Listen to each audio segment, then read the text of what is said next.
Hello guys! So sa video na to guys, panunurin natin ang isang kababayan natin na umuwi ng Pilipinas para surprisahin ang kanyang pamilya, lalong-lalo na yung anak niya. Sure, hindi alam ng anak niya na uuwi siya. Nakita na siya ng asawa niya. Ito yung pinaka-emotional na moment ng isang OFW, yung makita yung pamilya niya. Yan, pagdating niya ay pinaayos ng nanay niya yung sintas ng bata. Hindi pa rin naroon ng bata, na tatay na pala yung nasa harap niya. Look at that. Fine, baby, how are you?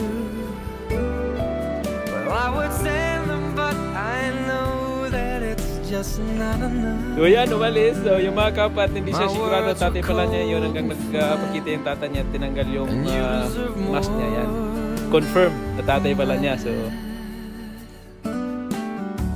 Another airplane, another sunny place. I'm talagang super higpit nung yakap.